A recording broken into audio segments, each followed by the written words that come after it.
I'm just adjusting the mix here. It's fine. We're just going to keep going. We're just going to keep going. Yeah, this is fine. We're going to just train through as though we were driving on an intersection and a train just comes crashing through, almost killing us and smashing cars out of the way. Right. What a visual that would be. What an extraordinary visual. And it such also, a meaningful one. And it's also like so, it like relates so much to what you were your just experience saying. in the world. What you were talking about with your mic right now. Right. No, if I needed to put it into like some kind of visual metaphor, that's what I would choose. Welcome to episode 2 of Movie versus Movie. I am Mary Ellen. And I'm Nick. And we're here. Hopefully it's going to be like a peaceful discussion. I don't think it is. I think we're going to have some words. I know, like, violence has been threatened, I think, on both sides. I don't think... Listen, I have not threatened violence. I just have been very unimpressed with how open a mind you went into this with. I'd already seen Inception. It's as though you had an idea had been planted in your mind and you were unable to free yourself of it. Let me just rewind you back to when I first started at this job where I've met you. Yep. The days. Those days, however long ago that was. We had an initial discussion that I'll remind you was our inspiration to actually do this podcast. Yeah. And what did I say? I hate Inception. No, you said you hated Christopher Nolan. I hate Christopher Nolan. And I said, what about Inception? You went like, I hate it. And yeah. So that's, yeah. So I said, I hate Inception. Yeah, I guess, you know, in a roundabout way. Yeah. So, actually in a very direct way, sure. I think. Yes, you knew that. I did. You signed up for that. That's what you wanted. Did you think you could sway me preemptively? No, I didn't think that.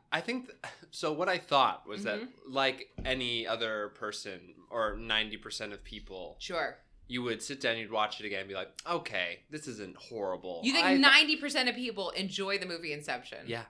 Yeah, I do.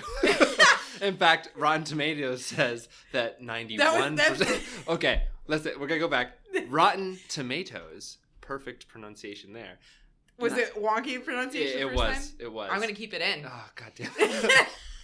You were undermining me to the audience before I even made my argument. When I edit this podcast, I'm just going to edit out every point you make. And people like, I have no idea what Nick was trying to say. What was he even saying? I don't really know. So just to clue, if you haven't listened to episode 1, first of all, welcome. But like also go listen to it because we really need the support. Sure. Yeah, it would be great. Also, like, if you are like, wow, we want more of this to be made, you should throw us a subscribe, a follow, and a like. Specifically, like 5 stars would be really great. Any less than 5, it's not as good. So just right. No, that's why it's a quantifiable rating. Yeah. Less than 5 is not as good as 5. Yep. I agree. That's the system they designed. Right. It's very literal. Right. And we are trying to game said system so that we can be standing on If you just ask people who enjoy your podcast to like it, that's not gaming. That's you're literally No, but we're asking to give it 5 stars, even if they're like, that's a 4.3. Okay. Right. We want 5. Right. And honestly... like, don't be specific. Like, just round up. Yeah, just round up. Yeah. Anyway, if you didn't listen to our first episode, go listen to it. But also, the premise of this podcast is... we pick a movie theme. Nick picks a movie he thinks embodies that theme well. I pick my own pick, and then we like present them to one another in kind of like a cage match type situation. And then we sort of have points, maybe not. We're just gonna kind of play this by ear. And yeah, see, well, it's early in this journey, and so we're gonna see. This is kind of a experience. I mean, there's a lot of energy behind this. This one, especially, just so I guess we should say, have we said already that we're doing an Inception and Widows? And we haven't. The theme was heist movies. Yes. And I guess I didn't expect the vitriol you have towards Inception, because I think that at the very least you can be like, yeah, it's an okay movie, but you hate it. And I watched Widows, and I didn't hate it. Honestly, it's a fine movie, but it really, like, I would never watch that again. You didn't connect with it. I didn't connect with it. Mm-hmm. And I've told you about some circumstances around it where I was just like, maybe I didn't experience it in the best, like, technical way, but still, it was like, anyway, we'll get into it. Yeah. No, yeah. So what we thought about doing, we're kind of working out our format as we go.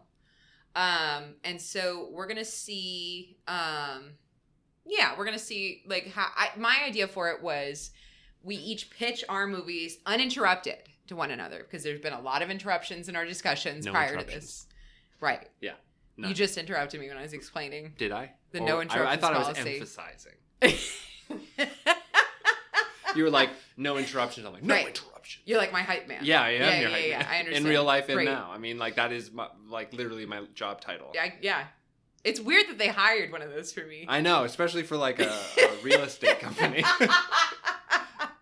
Where do we work? Don't find out. It's a secret. But, eventually we are...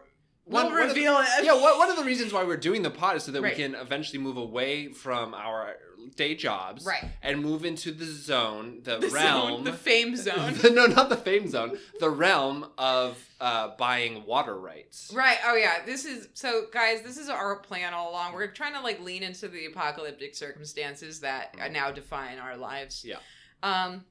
So our plan with this podcast is to get enough supporters to then get, like, Patreon money. Yeah. To then purchase access to water rights. Yeah. So then eventually, when there is no more water and we control the last bit, right? Yeah, we will be water kings. Mm-hmm. We have masks picked out.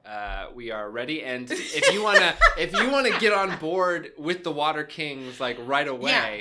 If you want to pledge your allegiance to the us, Water Kings, then you will be rewarded, perhaps with some sort of, like, perhaps in Valhalla, in Valhalla, or maybe even, like, a water bottle of some kind that we make that just to decide throw people. only the people with the movie versus movie water bottles will get access to clean, pure, yeah, it's like a subscription Water service. King water, right? So you come with your little bottle, and and we'll fill Water it up. King. We got to work on a better brand. Yeah, Water King is like it's Aquacola. How about you?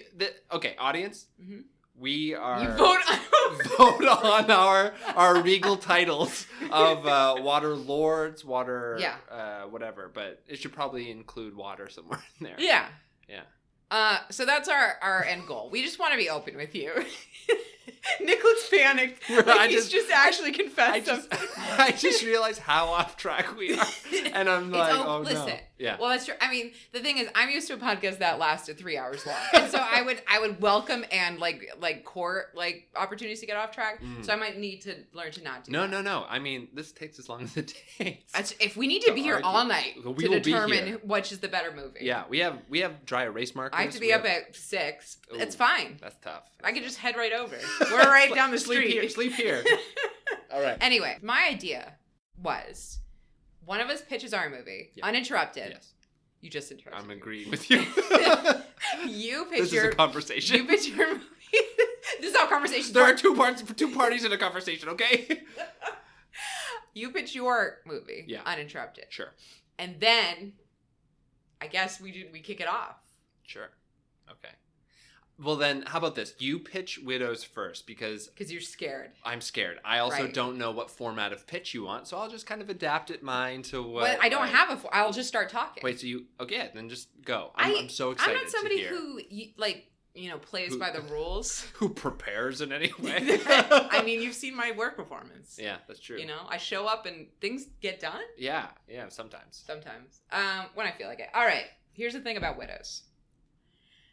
It's a fucking phenomenal movie. I think we can all agree in this room. We all agree on that. Okay. And, well, the interesting thing, so I went into this viewing of Widows. I've seen it a couple times now. Not for probably a couple months. But I saw it in theaters when it first came out. And that was one of the few times, I've been to a movie in theaters where I was, responding as an audience member. At one point, I cheered. That's, wow. Yeah. Okay. And I'm a very, I'll chuckle and stuff like that. Actually, I laugh pretty loud sometimes, but it's rare for me. Sure. So I was, moved by the movie experience. Thus, movie. It's something that moves us. That's why did you know that's why they call it that? Oh, no, actually. It's not. Okay, I was like, wow. I'm not I'm really showing my ignorance here. I was like, oh, jeez. Nick believed me for a second. I thought because the images moved. That's why. That's why. Okay, cool. That's why we still call photos stillies. Yeah. Yeah. Yep. You're familiar. Yeah. I take my stillies all the time. Anyway, What was I saying? Oh yeah, so I saw it in theaters. Seen it a couple times since. But Stilliographers, is that what you would call someone who takes a stilly? Remember when I said uninterrupted? Sure, 30 seconds ago. Right, okay, right. So what the fuck was I? Oh yeah, so I've seen it multiple times, and really loved it. But I haven't gone into it with an eye of like somebody didn't click with this, and what am I seeing in it that somebody else might not be seeing? So it was an interesting like viewing exercise for me, because I watched it after you watched it. I watched it last night. Very true. And the thing about Widows that I really like, so we're talking about heist movies. It follows the format in ways that I think it pulls off really effectively. I mean, it does the classic, like, we got to get a team together. Don't make faces. That counts as interrupting if you make faces at what I'm saying. You have no proof that happened. It follows the classic heist movie format in some very straightforward ways. You know, you have a team where everybody has a different job. You have like a person heading up the team. You have them like collecting each other and like putting the plan together. You have like a bit of a training montage sort of situation. More training montage, maybe we could have used, but he's packing a lot into this. What I like that I think Widows does phenomenally well is this is a movie about structural power, and very few movies I think bother to take that on as ambitiously or pull it off as effectively. I think, you know, Nick has made some points that he didn't feel as connected to the characters in the film. I think, you know, if you think about like your traditional like cliche female empowerment like bullshit movie, it's a lot of like one note, a real like lack of emotional complexity, a lack of like character complexity. A lot of these characters are deeply flawed. You know, they come from circumstances where they're all in trouble in different ways, but they don't always make the best choices. They aren't always entirely likable. But what brings them together is they're all trying to survive under a system that has exploited or devalued them in some way. The stories that play out, you know, you have additional stories going on, but what all those stories represent are different structures of power that are operating on these people. You have the church, you have the government, you have the state, you have the cops, you have, you know, all these different, you have business, you have capitalism, et cetera, et cetera. And they're all represented by these different players. Like you have Colin Farrell's character, he's running, he's like the shithead, like, politician. You have like the extra legal shit going on. You've got the gangs and everything like that. So all these structured powers that are heavily male favored. And so what we're given is a narrative about 4 women, essentially. Well, it's, 4 women, essentially, 3 of whom are women of color, who are all struggling to, you know, succeed, whatever that looks like for them. They're all struggling to survive, essentially. Sure. And so they're tangled up in these systems of power in ways that I think are realistic and compelling, and I connected with as a viewer because I was a sociology student, so I like my brain just really clicks into things that are about social structures, and so I think it's very impressive to take a traditional movie format, have that, like, I think, hold up. I know, you know, we can talk about that. And then at the same time be telling a much broader story about racial politics, sexual politics, class politics, religious politics, et cetera, et cetera, et cetera. And have that play out in a way that I think has something interesting and smart to say about all those things. And it's not just an intellectual exercise. I think it's a heavily emotional exercise too. I don't think it's necessarily always spelled out what's going on, and some people don't click with certain scenes, but I connected to the characters and really enjoyed it. So, best movie ever, Widows. Vote for me. Plus 10 points. 10 points for me. All right, cool. Next turn. My turn. So Inception. So as you kind of went through your pitch of Widows, I'm sort of thinking now to Inception when I first saw it. I was a teenager. I was just about to go to college. So I was still Wait, like, 17. Yeah, I was 17. I was like, okay, you're like 13. I was 12. Teen genius. Anyway, sorry, I'm interrupting you. I'm the Dookie Howser of my school. No, so for me, what this movie was a way of going in and having sort of like blockbuster elements in sort of a kind of indie concept, where it's like it's a really weird, very experimental concept and then it's paired with this kind of blockbuster kind of presentation. And I know that dissonance sometimes does not serve the movie 100%, and like you can find a lot of flaws in there, because I too went into this one being like, what am I going to be attacked on in this movie? And there were a lot of moments where I was like, okay, this is mean. Well, we'll let them decide, won't we? That's true. It hasn't even started yet. Yeah. So, and I went through and I was like, okay, like this part doesn't hold up. The CGI is sort of wonky, and like some of this dialogue is really, kind of expositional at the very least. But at the end of the day, I think the thing that really made me love the movie when I saw it then and still like it now is that it is a movie about perception of reality, and about how you can perceive your world and what ultimately your choices can make your reality into. And as somebody who struggled with mental illness in the past, I think that the idea of having the villain of the movie essentially be a pervasive thought that is threatening to drive somebody into harming others or harming themselves, it was kind of really meaningful to me. And then having kind of a positive way of like dealing with that with friends, and also being able to eventually choose to basically help yourself by escaping that thought and coming to terms with it. And I thought that was really it was really important to me in college, especially. But also I just think that this movie is a bunch of fun. Like, it's like beautiful in a lot of places. The images are really cool, and the concept is so it's so wild that he can take a ton of liberties to just do cool stuff that you really can't do if you're strictly in a realistic setting / concept. And I think that allows this movie to really do some cool things and kind of bend reality in a way that's just really fun to see. And when I go to see movies, I want to either have fun, I want to be moved in some way, or I want That's to... the name. That's the name. Sorry. I'm so sorry, bro. And then also to be intrigued by an idea. And I think that Inception, in its own way, fulfills all three of those. Maybe not to the extent that makes it a masterpiece or a great film like some other ones we could discuss, but like Widows. No, I don't think so.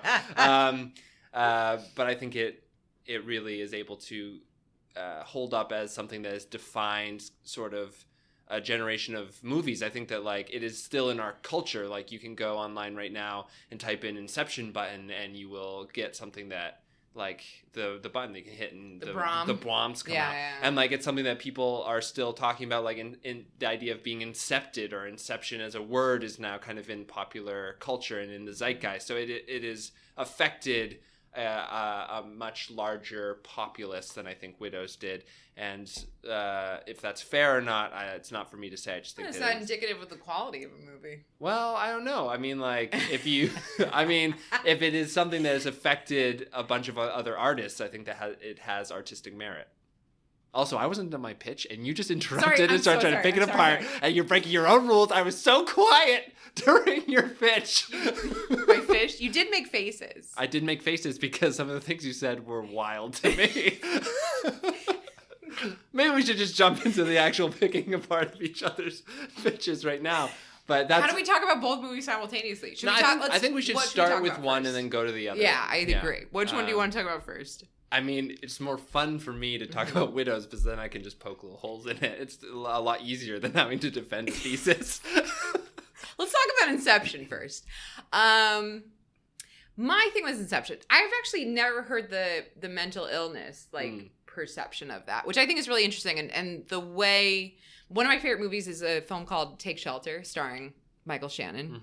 Mm-hmm. By the way, Michael Shannon, if you are listening, please come on. Please, come or just on the call pod. me. Like, any way we can connect. I just want to be your friend. I will make her keep a 10-foot distance from you. For your own safety, you will be safe. It will be a wonderful time. It'll be totally chill. We now have a mixer that has 4 inputs, so we can have up to 4 people on the pod. Well, we don't have it. We're borrowing Yeah, it. we Guys, we're not, like, flush over here, you know? Oh, yeah, we are flush with cash. That water money cash. Yeah, we gotta get it's all going to the water access. Yeah. What was I saying? Oh, yeah. So I do think that is actually an interesting angle that I hadn't considered before. But the movie I was talking about is this movie called Take Shelter. Michael Shannon. And it's all about perception of reality. You know, the connection to mental illness is made more explicit because he starts questioning if it is a mental illness, that sort of thing. But I really like that movie because I think it explores that idea really well. My problem with Inception, I agree with you that visually it does some really interesting things. I think the concept is cool.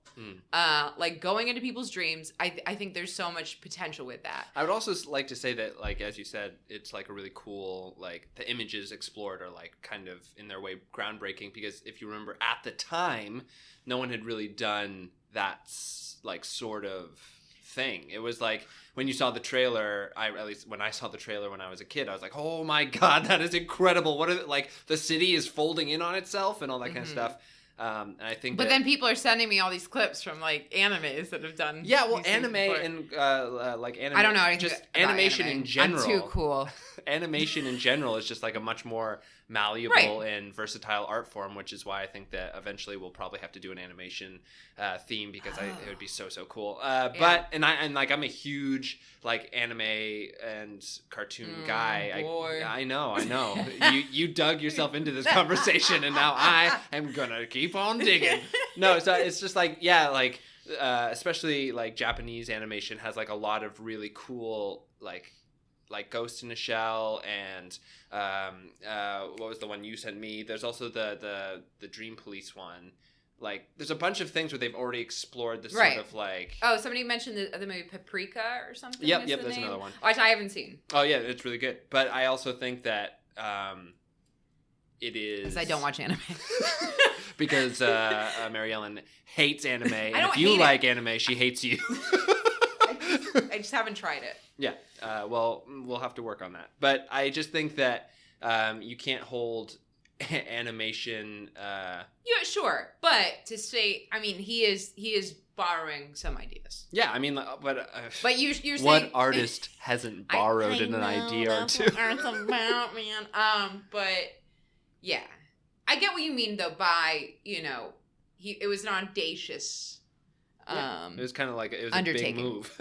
My thing is interesting concept, interesting visuals. Yeah, hate Christopher Nolan. I mean, as a person, we are in a lifelong blood feud. Yeah, that can never end. Yeah, he hasn't responded yet, but he also doesn't own a cell phone, so he may never respond. Sure. Well, I think he owns one. He just doesn't keep it on him, right? Because he's a fucking loser.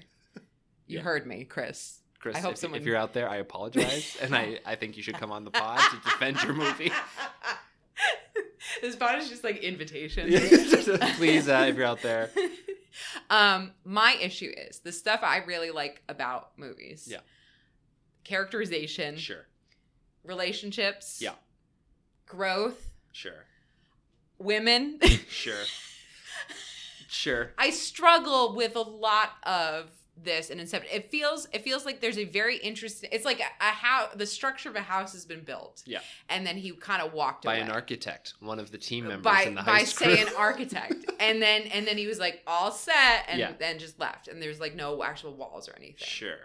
I mean the fact that our villain is a man's memory of his dead wife. I would argue that that's not true, though. It's not his memory of a person. Yeah, it is. No, it's not a person. It is his own version of a pervasive thought. It is the thought in his mind that's like, you are responsible for this. You are. He is. And yeah, I mean, sure. Yeah. And he has to deal with that guilt, which I think is one of the big, growth moments in the movie is when he finally comes to terms. He's like, "It's good I killed you. You suck." I really don't think that's what he said. I think I would remember that. I think I would remember that. I thought that was. I saw it like 2 days ago. I know you saw it like 1 day ago, but No, okay, so what I think... He's like, you were stupid. It's like I saw you tweeting out, which was very swaying the audience before the podcast. I told him I do this before every podcast. Sure. I always do this. I'm fine with it, but you... Good. Oh, thank God. tipped your hand about this one, so I had some time to come up with a response, which I think is that he's got all these notes. He's got... I don't have... He's got... Like, guys, he's got a whole stack. Oh, God. Here. This is just not true. That's not true.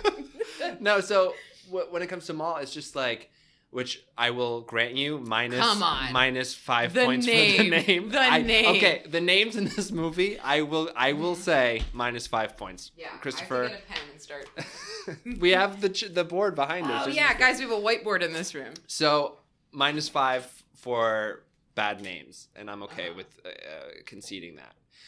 But I think that the idea that Maul is like just like his or like Nolan like representation of women and like how women are just bad or whatever. I just think that doesn't hold any water, because I think that the whole movie's thesis is that it's not her and it's not a real life person. It instead is this kind of malicious force in his mind. He won't even let a real woman in. He has a real woman in. Are you gonna argue that Ariadne or whatever? Yeah, I will. And she does show up and she's like, I'm in college. Yeah. And then she makes a little maze. Okay. And then the rest of the movie, say, let's she's stop like, right what's there. going Let's stop on? right there. Why are you doing this? Let's talk What are you about doing? make Why is this a happening? little maze. Yeah. In fact, what she It's does a silly is scene. outsmart Cobb at his own... Cobb. Oh my God, Jesus. We can't have a normal conversation about this. How are we going to get through this? All I did was say his name. Yeah, okay, yeah, that's all you did. Oh, I can't wait to get to Widows. Oh, I'm fired up.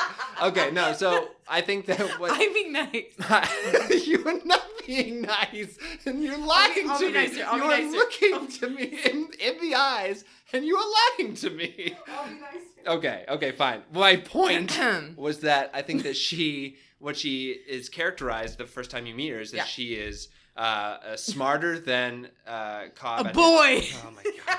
I'm Fuck's sake! Stop. No, she's smarter than the other people in the crew at her craft. Essentially, she is like becomes very quickly an essential part of the team, and then she also becomes sort of the only person who is able to reason with Cobb, who's being controlled by this obsessive thought. But what do we know about her? What do we know about any of the characters? What do we know about the characters in Widows? Oh my God, that their husbands die? A lot. And that they're struggling with poverty? Which I think... Not all of them. Oh my God. Okay, well, we'll talk about that.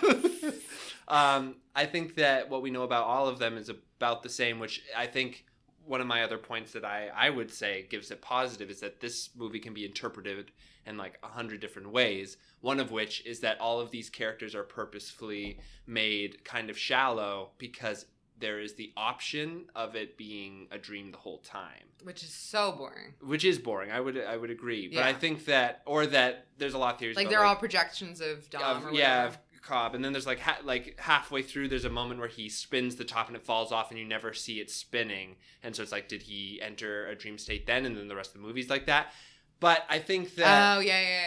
Yeah, and I know what you're talking about. And I think that one of the best parts about the movie is that when you get done now, and when I watched it recently, or back when I saw it the first time, I should say, and when I saw it recently, the first thing you want to do after watching the movie is discuss it with someone. At least that was what I and my partner did right away. Is just we kind of talked it through and like, what do you think? And I think that having a movie that is so interpretable is like it's a sign of an interesting movie that is successful in at least some way, because people care enough to want to discuss and delve into it. Mm-hmm. For me, though, I just want to say for the audience who couldn't see it, while I was saying this point, Mary Ellen was staring at the table and her nose was twitching in such a way as though like... Stop staring at my face. As though That's my irritation face. just had to manifest itself in a way. That was my listening and thinking face. Okay. I know you're not familiar with it because it doesn't happen a lot. But whoa, shots fired. At myself. Oh, okay, yeah. That's fair. Self-shot. Yeah, it's allowed. That's allowed. Own goal. I will say my problem with that is it feels like every plot beat doesn't have any emotional resonance for me, because I find Cobb deeply annoying. Okay. I find it, and like very irresponsible. Like all the decisions he makes, like don't take into account how harmful they could be to other people. Like he could literally like make everyone's brain soup, and he like doesn't care. The movie does acknowledge that though. Yeah. And it is saying, but I feel like there's nothing waiting for me on the other side of those flaws. Like I'm not compelled by any part of Cobb. And that might be, I mean, to be fair, I do not like Leonardo DiCaprio. Sure. I find him like a black hole of charisma, Sure, you just avoid. Yeah, you just don't like it. And I don't even know what it is. And like other people really enjoy his movies, and I'm like, I don't. Right. You know, like in Parks and Recreation, where everyone's excited about little Sebastian, and then Ben Wyatt's like, I don't. That's like me with Leonardo DiCaprio's acting. Yeah, no, I think that Leo is like, he's fine in this movie, but I think that you are right that there is probably a better actor that could have done this. James Franco. Oh God, no. What was he supposed to be? He was supposed to be Joseph Gordon-Levitt's character, which I think would have been a huge loss for this movie because James Franco's kind of a weirdo and Joseph Gordon-Levitt's wonderful. For me, it feels so. My issue, the reason, this will be a bigger reveal. The reason I don't like Nolan. I mean, there's a lot of reasons. There's a lot of directors and movies I don't particularly like or care for. My problem with Nolan is it feels so dour and self-serious and like inflated. I just don't agree with that because there's moments in the movie where like the movie acknowledges they're jokes. No, I'm not sure if they're jokes. I think they are jokes. They're funny as hell. I mean, like when she's like, wait, whose mind are we going into right now? And he's just like, oh yeah, that guy. It's like the movie is acknowledging that this is just like a pretty crazy premise. It's like even the characters are having a hard time keeping up, and I think that is the screenwriter / director in this case acknowledging that. And also there's the other moment. Yeah, he wrote and directed it. Yeah, and why doesn't he work with the screenwriter? Maybe except for his brother. Oh, he really should. See, yeah. I mean, this blood feud that you are in. I know. I understand. Really, it is putting a shadow over this discussion. But you knew that going in. Yeah, I did. It's like you're much like Dom Cobb. Give it a +5 for Mary Ellen blood feud. Mary Ellen bias. Mary Ellen bias. Yeah. And I will say +5. And you can argue with me on this for like being a movie that is interpretable in many different ways. It is rewatchable. No, you don't get that one. Damn it. Okay, well, I was very bored. Really? Oh well, you know what? We were both pretty bored during each other's I understand. movies. Well, you can't bring your girlfriend in. You can't. That doesn't count as extra. No. I'm saying during Widows, I was very bored. I know. During a lot of. Oh, I thought you meant both you and Alice. Yeah, no. But she was. She was right. But I will give minus a point or two that there is some cringy dialogue in this movie. Like the dialogue, oof. It felt. Are you familiar with the TV show Supernatural? Yeah. It was that level where like everything is like, this is what's happening, we have to explain this thing. Yeah, it's at one point Joseph Gordon-Levitt said, he's like, it's like unstructured dream space, like he yelled. I'm like, this is goofy. Yeah, okay. Tom Hardy's lines were great. Sure. While I'm bringing up Tom Hardy, I'm giving you +10 for Tom Hardy's face. Okay, I will accept those points heartily because they are deserved. Heartily, get it? Heartily. Heartily. Oh my. No, because of Thomas Hardy. His name. Okay. I thought you were making some sort of. Oh my God, Nick! This is a children's show. This is for children. Children love angry people arguing. All about I know movies. about children is that A, they love podcasts about movies, and B, that they love access to water and water rights. So again, please support us. Please subscribe. Yeah, I think Tom Hardy did oh my God, he pulled a lot of weight in this movie. Yeah, he's like the only light. Yeah, he's fun. This movie could be lightness, not light like a beacon. I'll take minus. I'll take a -5 for dourness because I don't agree that's a -10 offense. Okay. But I think it's a -5 dourness. Just because I think there are moments where it's super serious and yeah. But I also think that the whole time right now, give me at least a +5. I'm thinking a +10 for score. The score in this movie it's aggressive. Is iconic. Oh, it's iconic, and also I'll give you a +3. +3? No. I have to argue to a +5 at least. It starts out at 11. They're in the middle of the heist or a heist. So let me say again to the audience, if we're going purely based on heist movies, this movie has 2 heists in it. So does Widows. Oh. It does. It's okay, we'll talk true. about that later. It's objectively true. All right. Well, I'm leaving. I disagree with that. Yeah, I could walk and leave this podcast 3 at any people time. walking upstairs does not really a heist make. Mary Ellen is now writing a minus 20 for attitude. Okay. Fair. We'll see if that stays in there. Yeah. So I also just... Okay, make your next point to pick it apart. I'm not picking it up. We're having a discussion. Yeah, well, it feels a little pickety party. Maybe that's because you're insecure. I just think that... I guess I'm insecure because this movie is not, like... I would not say that this movie is an artistic achievement to be held up through the ages. It's just a really good movie. It's a fun movie that a lot of people really like. Don't you want more out of the characterization? Like, don't you want just a little more emotional heft to it?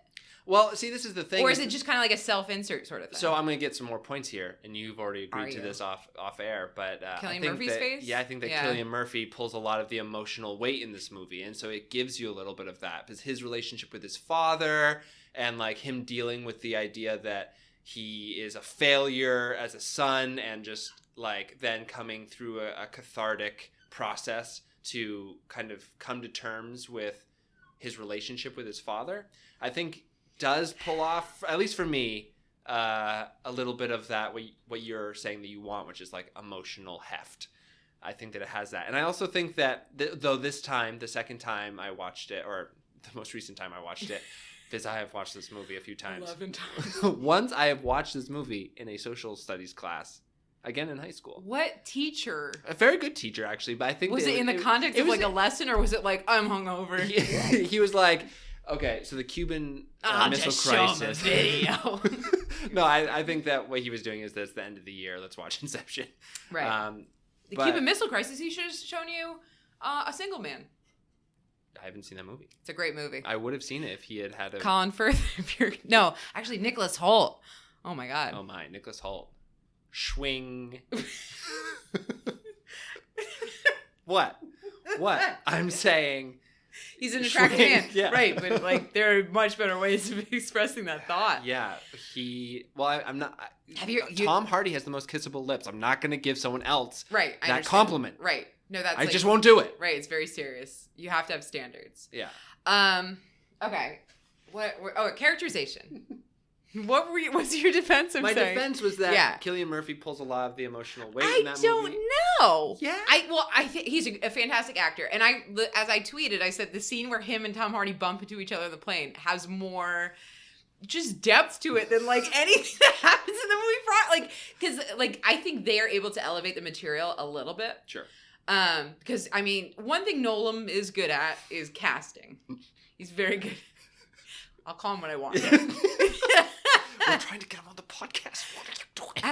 Have I shown you the origin of that? Him as Golem? No. That's what I assumed. You just no? It's a click hole video. It's very funny. I'll show it to you later. I quote it, so it probably helps if you just know. Oh my! Oh Nick's throwing his glass at me. I'm just so upset. Yeah, I think. I just think there's so much potential in the idea that, like, you know, to have it be about business disputes is very Nolan-y to me.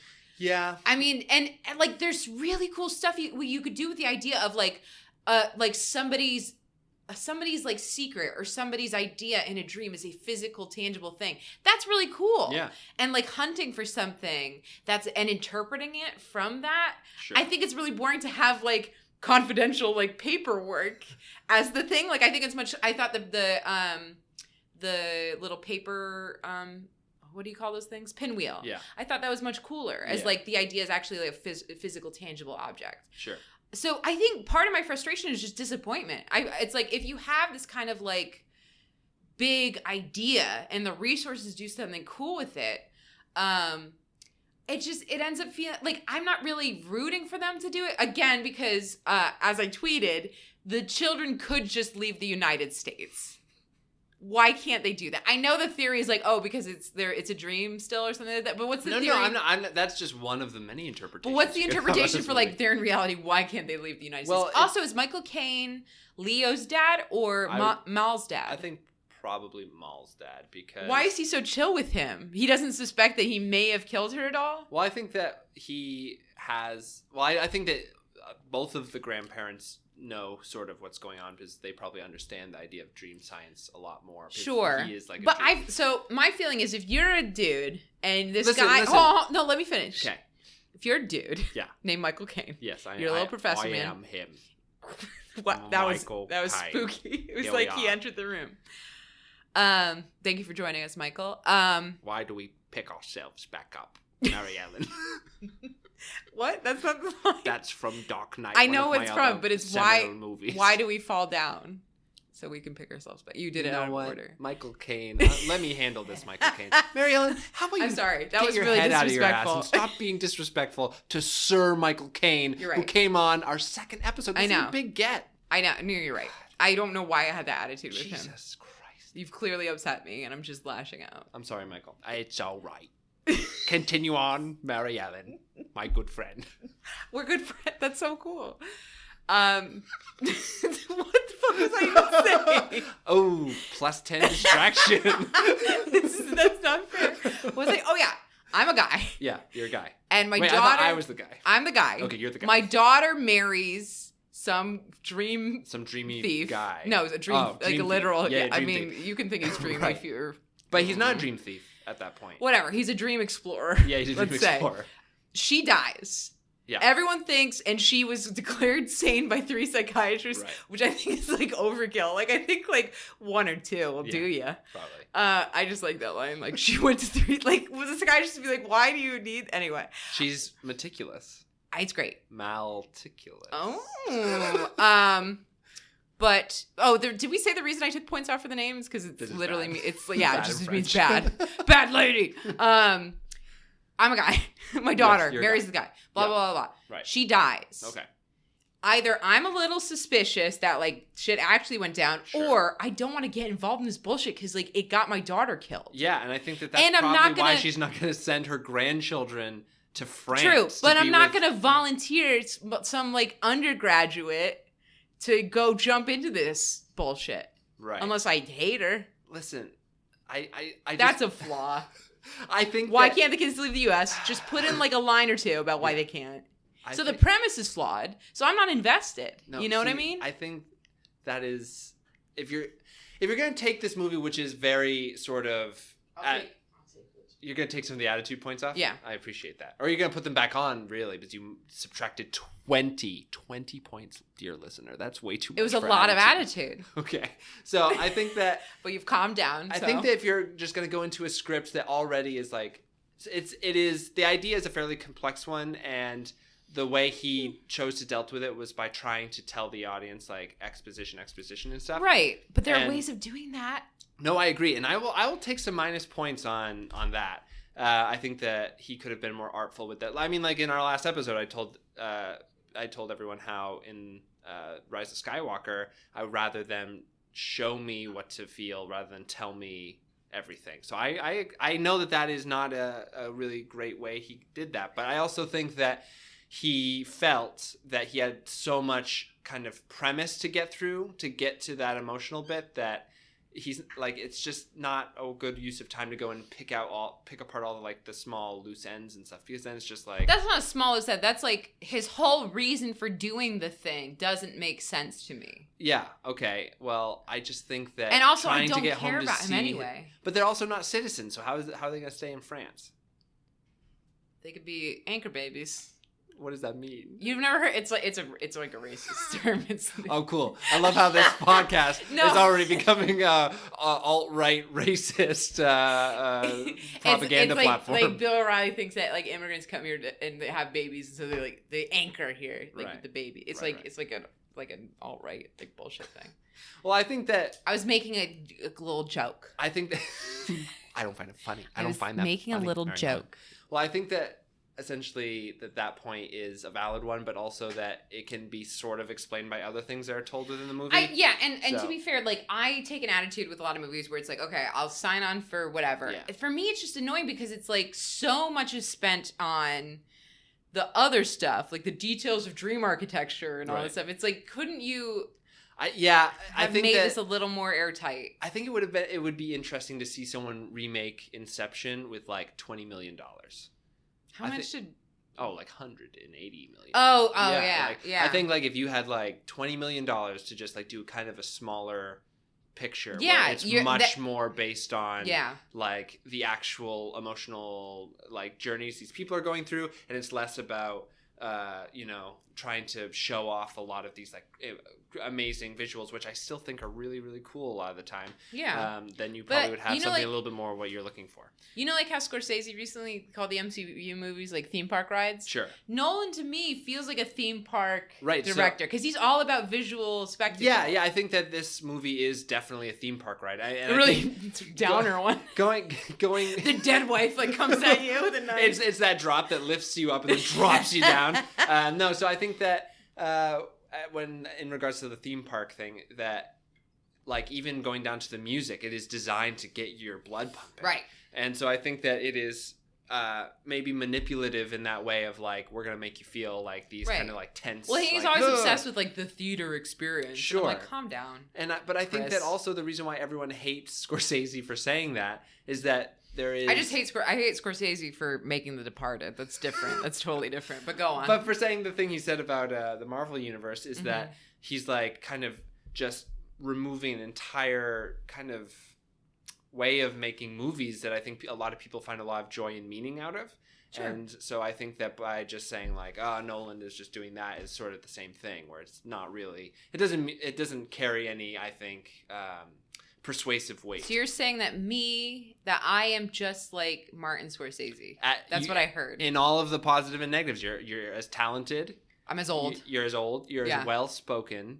And I haven't actually really heard him talk. I think he probably talks about movies really well. And that is what I'm saying, is that you also talk about movies really well. That's what I'm saying, guys. Where'd Michael Caine go? Oh my guys, he just sprinted out of the room. Wow. He really had to go. Yeah, I was not a fan of his. Whenever, are you talking to me? Whenever Scott pretends someone comes in and he goes, like for every person, it makes me laugh. Anyway, that's a different podcast. Yeah, let's listen to that one instead. Promote other podcasts on ours. All right, should we talk about Widows now? Yeah, let's move over to Widows. All right, hit me. Okay. Don't literally. Oh my God, he's literally. I've sat back down now. Okay, so Widows opens with perhaps the grossest Liam Neeson kissing. It literally turns my stomach. I was really grossed out by it. Okay, from the start, I just want to kick things off. I will take off 10 points for Liam Neeson being in this movie. I want another 5 for the kissing. I don't know. I want another 5 for the kissing. I think the kissing is a political statement. Really? We'll talk about that. Like, how many times do you see a white man and a dark-skinned black woman full on making out? Yeah, but that's not making out. That was real gross, Mariella. He was kind of like licking into her. He's kind of like his style is like... He's using the underside of his lips to like scrape something off her face, and I don't appreciate it. You're not into that? It really made me feel gross. There's also a lot of like boobs like squeezing in it. I didn't like that either. I didn't. Okay. So let's get like maybe... Don't. I'm saying -10 for Liam Neeson, and I'm saying -5 for weird Liam Neeson sex stuff.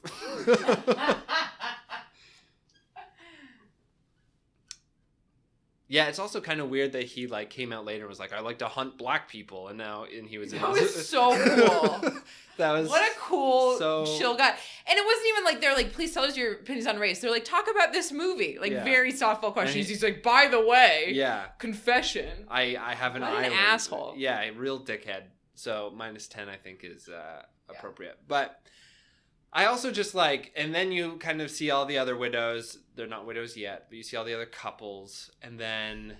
No, you don't see the couples. You see... Well, yeah, you do. You see all the couples, sorry. yeah. And then they have this heist, which ends in perhaps the most hilarious explosion in the entire world, where just 100 people start firing into this truck, and then it explodes in such a way that they're all just like, oh fuck, we killed him now, that's cool. It's like, what are you, it made me laugh. It just made me just go, ah. Nick really likes it when people die. No, I don't like it when people die. I like it when just random things explode in such a way. It was an intense explosion, but... And in a way where it's like, you could have just had them all shot to bits, and I guess they couldn't, because like Liam Neeson's alive. Also, they need to think that the money went up in the fire. Yeah. So. Also, sure. I just want to say too. Also, cars don't do that when they get shot a bunch. Me. And so. I know that. So Liam Neeson's whole like, so if you want to hear about like. Right, but I premises, think what's supposed to happen is they're in a place with like tanks in the background, so it's assumed that one of the tanks got hit. Sure. There's like tanks of some kind of air in the background. Sure, fine. Anyway, if you haven't seen Widows, yeah, I highly recommend you watch it before listening. I'm going to spoil it. I don't care about Inception. Go to hell. But Widows is one of those movies where I'm like, I really enjoyed the fact that I didn't know the twists in it. And that was why I like cheered in the theater at one of the twists. Real quick about the Inception ending, because we never really covered it. Yeah. Is that I think that the whole point of it is that not that whether he's asleep or awake or whatever, but it's him deciding to choose a more positive reality than the one he's been trapped in for so long. And I think that is a meaningful, cool ending. And also, when I saw it for the first time, people stood up in the theater and like were like, ah! So I think that man, Chris Nolan. I saw it in a theater, an empty theater, with and it was just you me and Chris Nolan, and he really loved it. Yeah, I have to say, like, that was amazing. That was so good. Don't you think so? And I was like, yeah, British. pretty good. It's like, oh, that was oh amazing. yeah, that was pretty good. Oh, mate. Oh yeah, he's pretty good. Oh, it's bloody good, mate. Oh jeez, I'm glad Michael Caine's gone. That was deeply offensive. I'm sorry. Okay, so go please watch Widows. Yeah. I'm going to spoil it. And I'm going to as well. I'm going to give you 5 points right off the top because I'm fair dog. and unbiased. The dog is fucking great. Best Olivia the dog. Olivia the dog deserves the world. Best actor in the movie. And... No, you can't. That's not okay. You can't take it there. In a movie with Viola Davis and Elizabeth Debicki, how dare you? They were really good, but they just didn't have anything to do. Okay. Literally nothing happens with the Widows for the first 50 minutes. That's not true. A lot happens. First of all, they all lose their husbands. Yeah. Idiot. But also you see all their husbands and they're all in like these various like shitty relationships, which is fine. Well, Liam and Viola at first look good. At first, yeah. Except for the weird sex stuff. Except for the weird sex stuff that she's trapped in. Yeah. No. She seems to enjoy it, the weird like boob jiggling. It was weird. It was weird. And also there's the scene later where they're not having like good marital relations and he's like squeezing her tit and she's like, you think fucking me's gonna like fuck the bad thoughts away? And, and he's like, ah! That's not what the line is. You're gonna fuck the bad thoughts. That's not the actual line. That's what she's saying. It's a better written line. Also, did you know who co-wrote this movie? Who? Please don't kiss your pop filter. The writer of Gone Girl. Whoa. What a fucking queen. Yeah. Shouts out. Yeah. Anyway. Also, another thing and about this movie... And it was Steve McQueen is the director and co-writer. Another thing about this movie, which I will agree with you about Inception, there's not enough women, and you... I hope they didn't hear that burp. That's a gross one. I can't believe the table shook when that happened. No, so when you're like, all these women are like super underdeveloped and stuff like that, I also would make the argument for this movie is that we do not see enough of the widows. And in fact, I bet if you cut together all the scenes with the men talking in it, you actually would have more of the movie with them. But that's what I'm telling you about. It's not just about them. It's as much about the structures that they're trying to survive in. You have to show those and show the dynamics that are going on in order for us to understand what it is they're up against. Okay, when you say structures, give me the ones that you're talking about. Okay, so there's a race for aldermen in this ward of Chicago going on. It's the most exhilarating stuff, a race for aldermen, which the movie kicks off by saying, don't point a fake gun at me. No, literally the movie starts off by being like, who knows what an alderman is? Even aldermans don't know what they are. So the movie like immediately agrees that this is a pointless race that It's almost nobody like cares about. it's almost like they're telling a smaller people. story that's emblematic of like larger social issues. Sure. Okay. Keep going. Like so a thing that you do in movies that are good. I don't know Okay. if you're familiar because you've mostly just seen Christopher Nolan. That is untrue, and I resent that. He's only seen Inception. He has never I've seen 2 Christopher Nolan movies, and they were both pretty good. I've seen more than you, and I hate him. Yeah, I know. Why are you getting so close to your mic? You're making me. That was for you, audience. Please like and subscribe. Okay, what was I saying? About structures. Structures. So when we're talking about social structures, we're talking about things like, the things that determine our lives, our day-to-day lives. Sure. We're talking about things like local government, state government, federal government, et cetera, et cetera. So what Colin Farrell represents traditional legal powers. Yeah. Then the dude he's running against, Jamal, which I didn't, for some reason I missed the joke. So his brother's name is Jatem. And when he introduced him to Colin Farrell goes, "I love you too." Yeah. So I thought that was funny. Yeah. Anyway, Jatem is his brother. He's trying to get into like the legal. He represents basically like the criminal underworld. Yeah, because he's like a crime lord, basically. And his brother's like a fucking sociopath who's an amazing villain. Probably, I think that character is the best character in the movie. Because at least I disagree. He's a great character. He's a great character. Yeah. Right. He knows what he wants. The audience also knows what he wants. Right. He does what he thinks is necessary to get it. And it's clear in a way where I'm like, okay, I understand what he's going through from time to time. Where all these other characters, like... It's not that confusing. Why is that confusing? What are you confused about? Okay, let me continue. So he represents extra legal power outside the legal system. Sure. Then you have the preacher. He's the church. He's swaying kind of the crowds. And they're all corrupt and horrible. Yeah, like fucking life, man. You don't like all of them. Any of them. I was trying to read negative reviews to try to like get some more understanding and like, challenge my own views and stuff like that. And one of them concluded, they're like, I think this will discourage people from voting. So it's a bad movie. I'm like, I think if people like weren't cynical about our system like before going in, like I don't think so that was silly. I think one of the best, and again, this movie is fine. Sexual politics as well. Yeah, sure. No.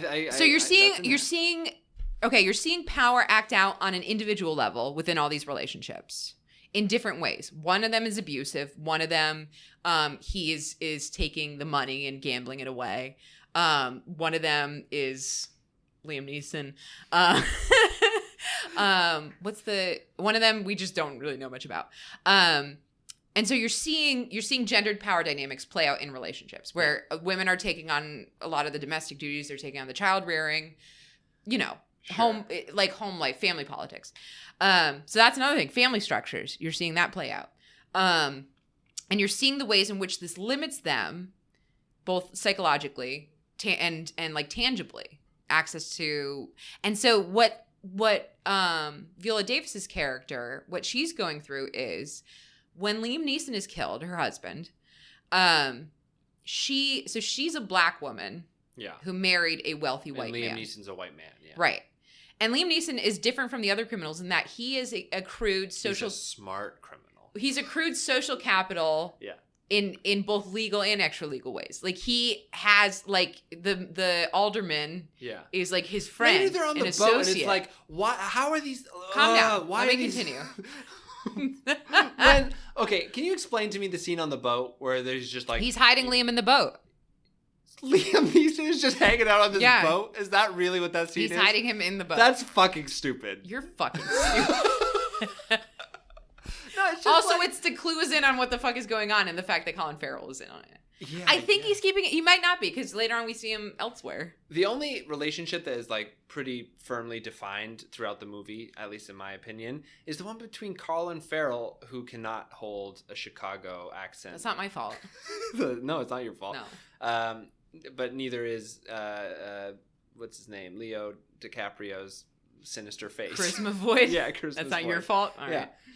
But I just think that like the relationship that is defined, or the character that is explored most in this movie, is Colin Farrell, and I'm like, why? Because he you get him, you get his motivations, his torn nature of like, I don't even want to be an alderman, his like fucked up relation with his dad, how he treats his assistant, and maybe there's a relationship there as well. Oh, there absolutely is. Yeah, and then there's like all this like fucked up. What do you mean maybe? Oh my god. they're in a relationship. And then it's like, which is also a demonstration of gendered power. Sure. Because she has access to like that political realm, but in order to do it, she has to fuck Colin Farrell. Yeah. So why is all this time spent on building up like a really the structures complex of power character that literally when the heist happens, like you never hear from him again except when he wins. And also like because he's not our focus. Yeah, but then why do we spend so much time building? I literally told you because he's a very powerful figure. Yeah, but we don't do that to the other we do. Jamal. We don't spend as much time with Jamal. We spend a lot of time with Jatem. Jamal is literally a like two-dimensional. Yeah, but he's like because he's like the background player. His brother's going out. But we don't even get his motivations in like a way the same way you get Colin Farrell's. You don't get his like emotional relationships and stuff like that. Well, you get his motivation. He's tired of the crime. Well, he's not. That's another gross burp, Mary Ellen. -5 points for burps. Not in Inception. Not in Inception. The -10. That's too much. That's too much. Bullying. I'm not bullying you. No. Okay. So continue. I just think. Let me finish my thought. Right. Is that Jamal is just like if you are saying that Colin Farrell is required to go into such depth about him, then why isn't it for Jamal? And also, his brother is not like a super complex character. He just goes around killing Colin people. Farrell, I'll also remind you, is the target. Sure. They go into a lot of time with Cillian Murphy, too. Then why do... Yeah, but guess what? Yeah. We don't have that time with Viola Davis or the other 3 other widows. The only 2 widows that we even describe, like, explore their inner selves at all is Viola Davis and Alice, which is not the actor's name, it's the character's name. Yeah, it's Alice played by Elizabeth Debicki, who and also puts in a fantastic this movie is, performance. kind of anti-sex work You in a weird say that, way. and I really don't think so. I don't think it's depicting sex work as like a fun, chill thing. Sure. Because it's oftentimes not. Yeah. Also, she's new to sex work. This isn't like her career. Also, she's coming from a place of being totally disempowered. So this character, she is in an abusive relationship, physically and emotionally abusive relationship at the beginning of the film. Her husband dies.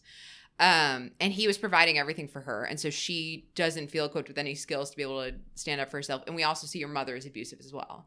And essentially tells her that her value is in her sexuality and that she has to utilize that. So it's not really a decision made by her. It's a decision made by her mother. And by what she perceives to be a lack of skills otherwise. And then as far as her growth in that relationship, the interesting thing is I don't think it's sex work negative because they pull it off because of her sex work. Sure. Like she starts utilizing the sex work in order to gain access to information. Yeah, but my counterpoint to that is at the end... And that's not seen as like a negative thing. Sure. He's an asshole, but a lot of like Johns are assholes, you know? But see, at the end of the movie then posits that the growth of this character into like a better, more complete person is when she enters the cafe and has a friend, not a John or whatever. So she has moved on beyond having to slum it with sex work or whatever. And I think that is kind of inherently you are pitting kind of like a morality there. Would it be any different if she was like not working at McDonald's anymore? I think those are very different connotations. If she had gone out and started working at right, McDonald's, but I'm saying I don't think there's shame there. attached to the work. I think she was like clearly not happy. You know? Sure. I would argue that in her first thing where she's like, I'm not like that. I don't have sex for money. Yeah, the boys didn't pay me. Yeah.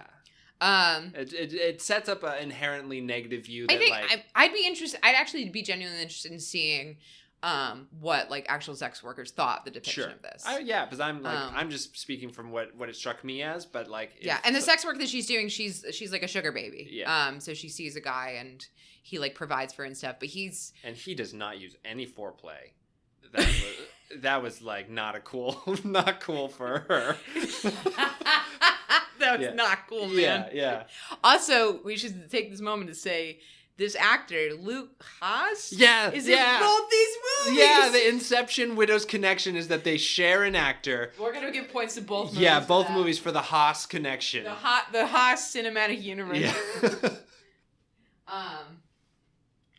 Yeah. So that was, and he's an architect in both. Whoa. Yeah. Crazy.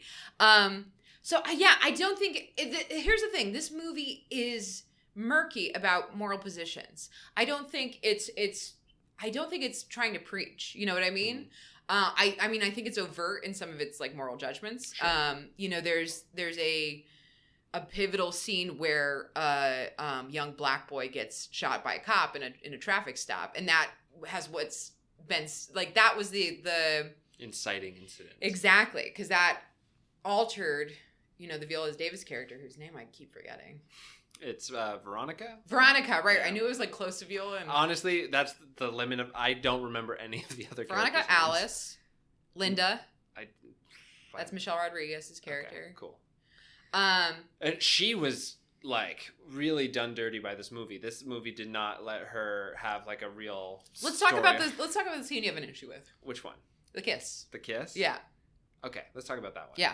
She's like trying to not break in, but she's trying to like get information. She's trying to extract information from the mind. It's connected. It's all connected. Okay, so she tries to go in and like extract this information from this female architect, and she gets her husband, who it turns out that he kind of figures out what she's doing because his wife had passed away a few months before, and is like, get the fuck out of my house. And then Linda is like, oh, I'm just, instead of that, going to sit down because I'm sort of shell-shocked. What does she say? She's like, oh, I need to sit. And then she's like, oh, I lost my husband a few weeks ago. Yes. And they just start making out. They just start making out. What do they do before they start making? Again, kind of gross kissing too. Let me say, I thought, I mean, he wasn't like that. It did for you? It worked. I watched it multiple. No, I'm just kidding. My interpretation of the scene. And I get what they're doing. I get. Okay, say what you're gonna Please. say, and I will agree with your interpretation as an interpretation. So this character, Michelle Rodriguez's character, she's very stressed out. Yeah. She's looking She's very stressed out. She's in a heist. She's in a heist movie. She's looking for information on this specific building that was designed by an architect. And goes in the architect's husband's like home and asks about her, and the husband's like, she's dead. Right. And he gets upset because obviously it's fucked up. Like, Yeah, I'm looking for your wife. He's like, well, my wife's dead. And also that you're obviously not like, you're who you say you lying. are, Yeah. and you're intruding into my house. And so Michelle Rodriguez, she sits down because she's like, fuck. Like, she just closed the door that she had like worked so hard to open because like it took her a few steps to get there. And then she says, I lost my husband a couple weeks ago. Yeah. And the first thing the guy does is he like softens. He reaches an arm out to her and he says, I'm sorry. Mm. That's the first time anyone has shown compassion to her about her loss. Sure. Because her mother-in-law, her husband's mother, blames her for his death and for his involvement in like criminal activity, which she didn't really like. None of the wives really knew. See, like, I had what was forgotten going about down. that because there's so many things that are just kind of thrown in, but don't actually. But they matter. You're saying there aren't stories, but that is part of her story. Sure, but I feel like where she's seen to be she was meant to control her husband's behavior. Yeah. Okay. No, it's real. No, it is real, but I just also think that. And then Veronica's been really cruel to her because Veronica's really angry. Yeah. And scared, and the way she's expressing that is by trying to establish control. And Michelle Rodriguez's character feels like she's fucking up and is scared about this. Somebody is showing her compassion, and somebody is also sharing in an experience she's had that's devastated her. And in that moment, she makes a genuine connection to another human person. And he is also making that same connection, and like when you're grieving, you do like fucked up things. That don't necessarily make sense just because you're seeking some kind of rebalancing or connection with somebody that you can care about. And so the fact that they immediately like he puts a hand on her, she starts crying, they hug, they embrace, and then they start kissing. That's not about like sexual attraction to them. That's like, that is a moment of like, they need each other, like, then. Sure. And I think the intention of that scene, it's not just a throwaway scene, it's to remind us that she's all in all of this, she has lost somebody. He was not a perfect person. He was gambling away all her fucking money without telling her. But she is, it was a painful loss for her, and that's still at the forefront of her motivations. See, I guess my problem with this movie, maybe it's the disappointment thing you said with Inception. Maybe the reason that we are not thrilled by each other's movies is because we were disappointed by them a little bit, and in your case a lot, is that I think that this movie tries to do 7 things, and if it had tried to do 4 things, I would have been on board for them. But by doing such a breadth and trying to cram as much, like saying as much things as it was trying to say, I feel it didn't say any of them completely. And I feel like it made me split my attention enough that I was like, I don't feel attached to any of these characters. And and also every time you see the characters interacting with each other, you never see them building like a rapport. I think you really do, because I looked out for that because you said that. Yeah. And I think the most interesting relationship is the one between Veronica and Alice. Yeah, that is the because one. There is a shifting power dynamic going on in a way that's really and a shift in allowed like vulnerability. Yeah, but so here's my thing about that, because I agree that is the one that they let you explore the most. Yeah, but if you also have this thing where you have them first, kind of her being like, "You're an idiot. Do whatever the hell I say." You don't think there's for yourself. No time for crying. Yeah, there's no time for crying. Really, just like pushing her. It was very like there's no crying in baseball. Yeah, I love that moment. Yeah, it's like we don't have time for crying. There's no crying in crime. Yeah, but then you have in the middle section of the movie where Veronica kind of interrupts Alice and her John during the weird no foreplay sex scene. You're really having trouble with it. Was just rude. Listen, at the very least. This is going to be painful for you to hear. A lot of the sex that women have is bad. Oh God. Yeah, what are you saying? So Michael Caine, is this true? Yes, indeed. I'm just saying. In my 80 years on this earth, it's true. Oh God, Michael Caine. I'm so sorry. I'm sorry, Mary Ellen. I didn't know that. Oh, what I'm saying is, I don't think it was. I'm wrong about this whole movie. I don't think it was unintentional. You know, I don't think it was like a mistake. I get it. Yeah. I think there's something being said in that. Sure. Like, it's not like, wow, these women are having a great time. Yeah. And benefiting from their life situation. So you gave a -5 for dourness for Inception. This movie is fucking miserable the whole time. It's not dour though. It's there's no moment of fun. The one moment of fun where you're like, oh, you find these kind of funny characters. They're hiding from someone in a box, and then they start beat boys. Then they get shot in the fucking face. How fucking good is that scene? Though? Also, it's a great scene. Yeah. You're giving yourself a plus instead of the minus for dourness. If you're not going to give yourself dourness. I'm giving it for this. I'm not giving you dourness. Okay. Yeah. I'm giving you the scene. Sure. Fine. Take some for the scene. 10. No, 5. Fine. One scene is not a good movie. I gave you 10 for Tom Hardy's face. Yeah, well, that is deserving, I think. All right. Also, you know what? I think I'm going to give you a +5 for another scene because it was really well shot, and I thought it stuck with me after, is when... Is it the one you initially had issue with? No, it was Jetem. When Jetem is like driving away from them and he's like, fuck yeah. And he's listening to his brother on the radio and then he fucking dies. I think that is and the really speech is reaching a crescendo. Yeah. It's so good. I think that's a pretty great scene. Yeah. I'm going to give you -5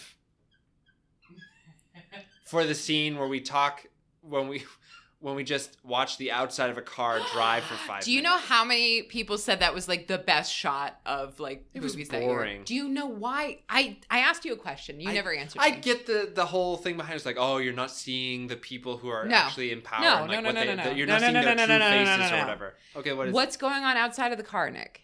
They're driving. From where to where? From the campaign stop to his house. The campaign stop where? In the poor slum. To the rich slum. Yeah. To the rich, gated off houses. Right. It doesn't take them very long to get there. And in the whole time, he's talking about his relationship to the outside community. Yeah. You see what I'm talking about? I get it, but it was also... what I'm talking about? Guys, it's actually a really amazing shot because it deliberately calls your attention. It never goes inside the car when there's like an entire conversation happening inside of it. So all we're seeing on the outside is he's leaving. It's like a poor majority black area where he's doing this bullshit like promote women of color program, but he's actually like siphoning money from the business he's pretending to promote. It's a very good portrayal of politicians who are assholes. Yeah. He's driving and he's talking to his chick. And being just a racist asshole and being like, these people are animals and they're shooting, like all the racist bullshit you hear about Chicago. And as he's talking, we see the like, it's like literally like 3 turns, you know, like it takes like just a couple of minutes. They go from like the very poor area, like beaten down area to like the beautiful manicured lawns and like gated off mansions. Sure. And so what it's doing there, it's literally visually demonstrating for you the divide that Jamal was talking about earlier, where he's like, no, you don't live in our ward. Like, you live like where people actually want to live. Right. But you couldn't have achieved a similar effect by having them walk. I think it's cool. And then you could have seen the changing. It would have taken like 30 minutes. Well, then maybe you make the point even more by having them walk like one block sprint. or whatever. But that's not true. Or like maybe they're like on a run later, and it's just like you could have done it in a way that like I really liked it. I didn't. I thought it was boring. Nick doesn't have a mind for innovation. You know, wow, he's very limited. Wow, now you're just personal attacks. Now you're just doing personal attacks. I didn't do that in the Inception side. You said my burp was disgusting. It was. That is an objective truth. It was also, very polite. Another thing about Inception. I turned away. Is that on this watch through, I thought it was really interesting, the idea, and it was kind of ahead of its time there, which is, I think, one of the big problems of our time, of truth versus belief. Okay. But not in a way that's like, that. No, that was me. That was like a snorty inhale. In not a way I find compelling or political. Sure. Like, I feel like if you're gonna talk about that, I don't know. But it was also not. You have to have a little more punch to it. But it was also not as political at the time. For you. Sure. Because you were 13 and a boy genius.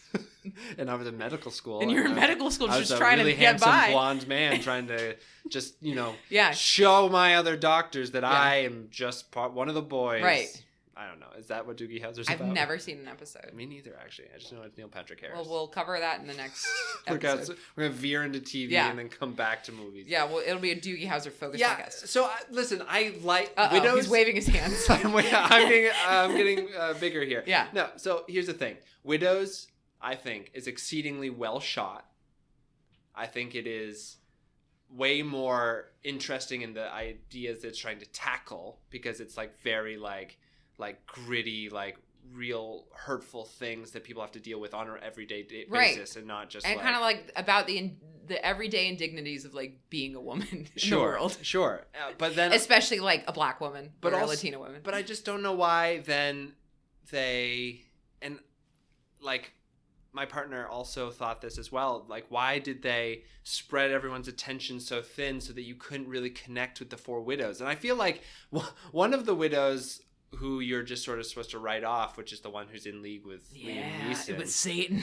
Which is like... the thought. Yeah, I guess. Yeah. But it's also like kind of undermines what you were saying about like people process grief in different ways, and you have to... she was... Yeah. She was the worst. So it's just like this kind of one-dimensional evil... Like, I don't think it's well, we just don't know her story. Yeah. I mean, we see her very briefly with her husband, and he doesn't seem particularly engaged. Right. But what I'm saying though is exactly that, where it's like, why didn't we learn her story instead of... though. I don't think it's a lack of attention. I think it's a deft touch. I think he's giving you the ingredients to form the emotional picture. Like, you know what's happening. Yeah. But I mean, and like maybe that doesn't work for you, that structure of storytelling. Sure. No, are you saying I don't like a deft touch? Maybe like dumber people. No, I'm just kidding. I'm kidding. This is my sincere voice that I'm using. Yeah. No, maybe because I tend to really prefer when people give me the materials to then like run with. Make your own thing. Right. Like, all my favorite movies don't over-explain. That's a real pet peeve of mine. Yeah, no, and I'm all for that as well. I love interpretation. But it's also like, it doesn't... I guess I just didn't connect with... It's not your thing. Yeah, I just didn't connect with these characters. And like, the thing is, I really wanted to. Yeah. And also, I just felt like I didn't get enough time with the widows to actually find them like fully fleshed, interesting people that are not... See, I think like Veronica is such an interesting character though. For me, maybe it's... Like, the thing I really like about her, so many like strong female characters and like all that bullshit, they are so like stupid in one note, and like the external like problems facing them are like just very boring. Veronica I really like because she's been a victim of some bullshit, but she's also, before Liam Neeson dies, very powerful and wealthy. And has benefited from the exploitation of others. Like, she kind of turned a blind eye to what her husband was doing all these years, and it was violent and exploitative, and she benefited from that. Right. But at the same time, she was a victim of that violence and that oppression on like a structural level because, you know, her son was killed for being black. Right. And so she's, you know, her way of dealing with that is like shutting down and being like assertive, aggressive, and really trying to control things. And the way Liam Neeson responds is by detaching from her. Yeah. And pursuing like a new start. Well, I'm not really sure because in the I think scenes, it's his baby. Yeah, Yeah. I think so as well. But I also think that when you see the few little snippets of their post-son death relationship. Post-son death. Post-son death. You know when you get to the post-son death This is portion? a sci-fi movie. The world is blanketed in darkness. No, it's like after the son has died, all of the moments you see with them together They're is struggling. Liam Neeson trying to Except like, at the beginning of the film connect is with post-son her. death too. Yeah. But that, I think, is a little different in context because he's about to do this thing to, like, Right. run away from her forever. Right. But I think that in all the other moments you see with her, it's like her detaching from him. Yeah, but it's like the kind of the story there is like when you are grieving and in pain, do you move through that and stay with it and stay with the person that you are experiencing those very complicated things with, or do you Go have a white family. go have a white baby with some thought? Which is, like, a really, like, funny line. I get it's from a place, like, Right. but it's just, like, her being like, go to your white family. Have a white But baby. like I was also like sure. low key legit. Like Like, I just didn't know that, like, yeah, I don't know. she only says white once. She doesn't say your white baby, your white family. She's not like Well, it's like, I guess it's implied so much that it felt like the script has said it a few more times. But also, I guess it's just a really, like, really at my core, the thing that I couldn't do with this movie is that I didn't root for any of the...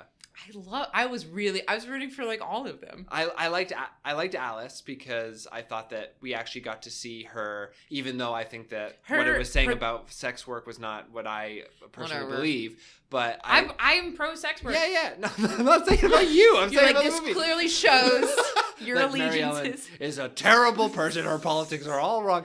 No, I just think that even though I didn't maybe agree with her stance in like her thoughts on things, Right. I still kind of understood what she was going through a little bit more and like was able to kind of go on the ride with her, but she wasn't constantly trying to like Veronica is her kind of go-to is to demean and to Yeah, because she's really hurt angry. other people. Yeah. Yeah. But that doesn't make a likable character or a character but that I I want to like root for in any way. I think she's complicated. Even the assemble the team bit, she's like, I'm gonna fucking get you guys all killed if you don't do this with me. Yeah. Which is like, I like why would that, I though. root for that character? Especially when I'm like, you're 'Cause also she's asking me to root for these other characters. She's doing it to survive. Sure. She will get murdered. No, she's doing it so that she won't have to liquidate her fancy apartment and give the money. She from doesn't that. own it. She doesn't own anything. Literally, Jamal's like, I'll give you 2 weeks to liquidate what you have. But she still has to get to $2 million, and she doesn't own any of it. She doesn't own the apartment. She's renting it. Or I don't know. But she says, like, I don't own any of this. Sure.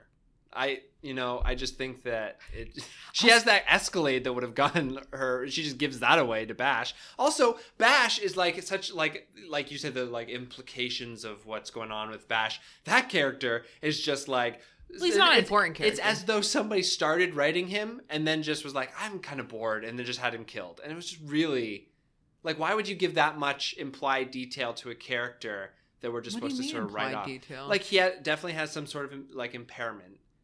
And then he's taking all those pills Oh, when they yeah. come in. Yeah. And he's watching cartoons. There's like definitely like something being implied there. And then he's just fucking killed. And, I didn't like, think he had isn't it- impairment. I thought he was just, like, sick or something. Okay. I think that that's not what the movie was trying to say about. But then again, I don't know what the movie was trying to say about that character. Also, I don't He think was, he's like- just sick because he had like multiple bottles of like prescribed medication. It's Right. not like a one-off. It's like he has multiples Right. of these. But you can be, like sick Sure. in different ways. That makes you kind of like, yeah, okay. I just thought that like the way he's portrayed is sort of like I thought that he was going to mean something and he wasn't. And then I felt a lot about a lot of these characters, like the father that comes in and is just like The racist asshole. yeah, just like a huge dickhead, and he's Yeah. kind of killed, and it's like the movie being like, And then it's just like I was like, kill him. Yeah, and like, but I didn't feel anything. Fuck him up. I didn't feel anything for him to be killed, but I was also like, why? I was excited. Why I felt is this, excitement. Why? Sure. Okay. felt And then also joy. there's just like there, literally someone's like, oh, I'll go get the babysitter, and the babysitter will be part of this very She's criminal awesome. heist. She's and so cool. And you know why? Because she's vital and she has something other than. I'm like, gonna do this plus just- 10 for Cynthia Arvio's back. If you give Her back and her arms. Jeez, yeah. But -5 for dour, like miserable characters the whole way through. I would also like the audience to realize that I'm open to be swayed in this movie, and I feel like I'm going to lose just on the fact that Mary Ellen just hates Inception. And there's nothing I could have said to engage her in any way. I thought audience. Let's start trying to sway the audience. Audience, don't you think I was respectful and engaged in respectful discussion? We think that too. What do you think, Michael Caine? Michael, oh God, Michael Caine's having a stroke. Oh my God. Sir, call help. In conclusion, Widows is a fantastic movie. If we're going to get into the in conclusion bit. I will concede to you. I think the differences in our experience of this film are, you want more, but it's weird. If you want so much explicit character development, how are you happy with Inception, which gives us goose egg? Going back to the thrill ride of the movie. Because it's like an being a amusement thrill park ride. Right. I'm just like, you needed more thrills. I was having fun the whole time. Again, You got Olivia, the dog. That's thrilling. I felt a thrill. Every single time she came on screen, we were like, "Ah!" It's like. Also, that dog is like felt adorable. Very like half dog, half robot in the way that it went through the world, and I really love that. Yeah, so cute. Shouts out, yeah. Olivia, if you want to come on the podcast. Olivia, we have a mic specifically for you. For dogs. Standing invite. You can come on any podcast that we do at any time. Right. We'd love to interview you. I want to interview Banana the Python. Anyway. I don't even know what Banana the Python is. Because you weren't listening at lunch today. We were talking about the Python, Oh yeah. Britney Spears. The name of the Python is Banana. Yeah. And she's still alive. Yeah. I would love to interview her. Yeah. I wonder what she. I mean, do you think that stuff backstage between Bananas and Britney were like tense? Yeah, I wonder. Like she seems like a diva. Yeah, we should probably. Oh man. We're gonna follow up. So Bananas, get your PR person to get back to Banana. us. Oh, it's just Banana. Yeah. Oh, I'm so sorry, Banana. That was bananas of me. Oh my God. It's disrespectful to her and her body of work. Yeah, that's true. Her long, slender body of work. Yeah. I'm glad we're friends again. No, this is the thing that I was about to say is that I honestly can say that as a piece of art, I do think Widows probably has more there. And I will concede that I think... plus 100, that's a lot. More there. Okay. Okay. So I think that Widows will probably, out of this episode, I would suggest the audience be like, if you want like an experience of like, oh, I'm going to go to see an art house movie kind of thing, I think Widows probably has more there for you than... But it's also got some thrills. It's also got some action. I honestly found the heist a little boring just because it was so... And this is the thing is that... Well, it's a little more grounded. It's so they're not going into the James Bond Nintendo 64 like snow level. Yeah, this is the thing is that it's like so, and I'm putting quotes on realistic, that it's in a way is sort of like, oh, they just open a painting and there's a bunch of money behind it. And then they just take all the money and then they leave. Think it's so cool. Yeah, I mean, but like, I think that there are moments... Would you want there to be? A pinwheel? Like, maybe, yeah, I don't know. And then also there's that another weird sex thing. This movie loves weird sex things. Of like... So do I. Fucking his... But the guy fucking his niece, and then like Liam Neeson, so apparently having stood in the corner and took pictures of this BDSM moment of this incestual moment. Surveillance camera. I don't think Liam Neeson was literally in their room. It's taken on a Polaroid camera. The pictures are Polaroids. No. It's as though someone stood in the corner and had a party camera and would just click. Nick is describing photos that are used to blackmail the person who runs the lock company. Yeah, and also, Also, I think one of that actor... There's a lot of weird sex in the world, okay? Sure, that's very true. I also just didn't like the... the bads in this movie just felt so like the bags, the bads, the mall, if you will, the mall of the movies. They felt just like, I don't know. In a way, they felt both stereotypical and not believable in a way to me, because it's like, oh, it's like the corrupt politician or whatever doing all these things. Yeah, that's not realistic. No, it totally is. But in the way where I don't know. I honestly, I guess I'm kind of reeling here, but I'm like, I don't know why I really couldn't connect to the. It's okay. The momentum of this movie, but I couldn't. It's okay. Yeah. So you're forgiven. Yeah, and also, but like, oh God, I looked at the timestamp like twice in this movie, and it was like 30 minutes and then 45, and I was like, oh my God, please, something happened for me to. I think so much happens though. I think, well, it's just like it doesn't have a hook, you have to say. I was like from the start. Yeah. And the part where I cheered, I will say, it's where she kills Liam Neeson. Yeah, him being like, it wasn't supposed to be you here. I had to really think about what he thought. The way, like, yeah, like, how did you think this would go, buddy? Yeah, and also like, because even there's a scene where Jamal is like, I don't care about her fucking notebook. She better pay me $2 million. Like, that wouldn't have worked then. Yeah, and also like Jamal, like, was he intending for Jamal to rip off? Was he like double playing? I think what he was intending. He was intending for Jamal to rob Colin Farrell, and then he like plays them off each other, and then pieces. Yeah, what he was gonna do is have Jamal rob Colin Farrell, come back to Liam Neeson's hideout, kill Jamal, and then take the money and leave with his white family. With his white family. But like, yeah, okay. But also, and going back to the thing where it talks about a lot of structural things. Yeah. Maybe it's just the time in which we live. But they're like we live in a society. We live in a society. Uh-huh. We live in a news environment. In this economy. It literally gave like stereotypical versions of all of those structural issues in a way where I was just like really, we're gonna have the like black son turn around in his car, get pulled over for like a traffic crime, and then get shot like 40 times by the police. That's not a stereotype. That's a thing that unfortunately like it is. Yeah. Well, yeah, but that like actually happens. Yeah, but like also, but then okay. With the fucking Obama posters in the back, like that. Yeah. Come on. Come on. In Chicago, come on. Yeah, no, I get it. But then there's like all of, God, okay, you know what? I'm just going to stop. It's like, I feel as though. You felt it just wasn't grounded enough. It was too. Because it's in a film that's trying to be so realistic, it didn't feel grounded to me, I guess. That is real. Like, that happens. No, okay, but you didn't let me finish that point. I'm sorry. Didn't let me finish the point. You can finish the point. Okay, the finish of the point is that it does that, which is like, oh yeah, it happens, and it's like, but then you have it happen again with like the corrupt politician, and then you have the person working at the salon who has to pay for protection, and then you have to like all these things that are kind of stereotypical mob things mixed with all these like things that we talk about all the time with the problems with our society, and it talks about all of them to a T.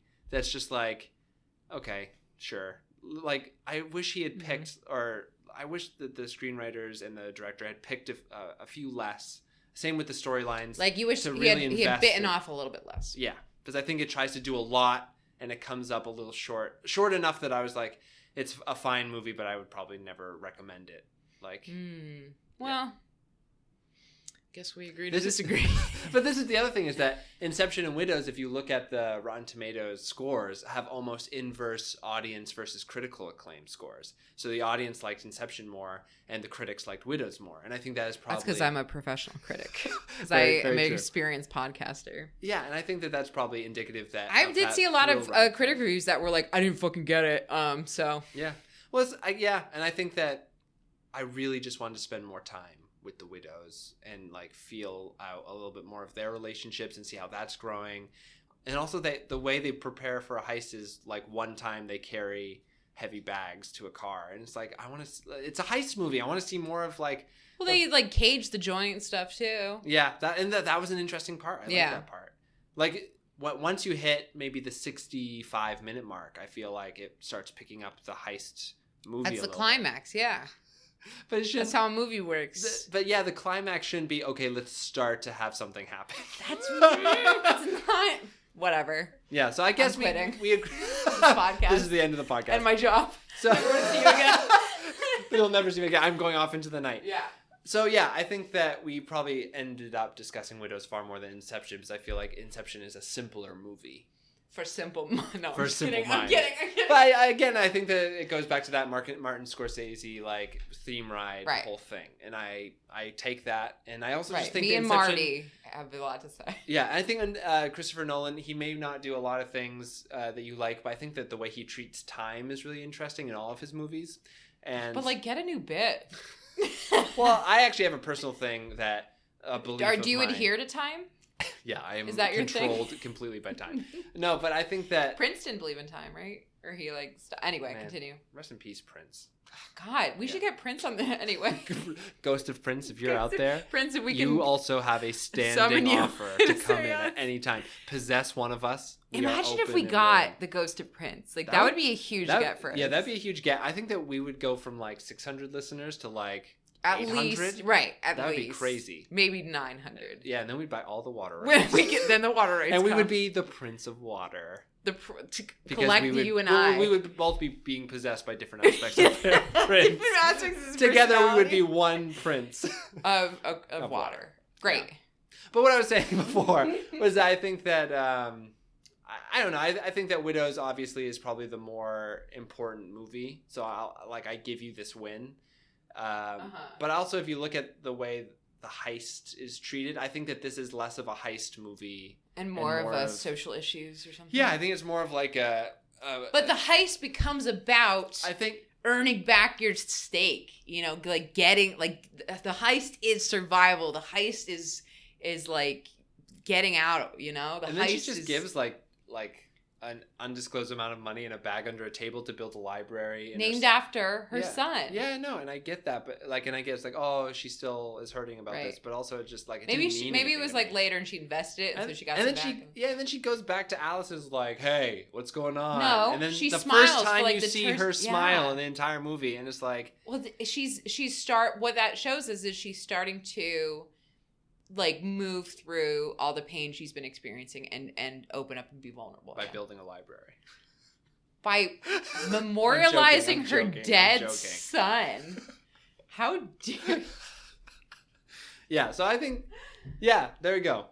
I think that in the end I think that Widows is a fine movie and that people should see it if they want. I'm not going to make anyone see it. Inception, I also think, is a pretty good movie and a fun movie. I think that everyone just like, what are you doing? Like, you're hiding under a rock if you haven't seen Inception. And also it's like part of this cultural zeitgeist in a way that I think you would probably gain more out of pop culture in general if you saw it. Oh, Inception has won 5 points, by the way. I'm telling. I'm both points. Okay. 15, 0, 10, 5. Also, you made fun of Inception about being about corporate, like faceless corporations and like lobby room stuff. But Widows is about just like an alderman race. It's about like two people wanting to win structures of power. Okay, cool. So it looks like Widows won.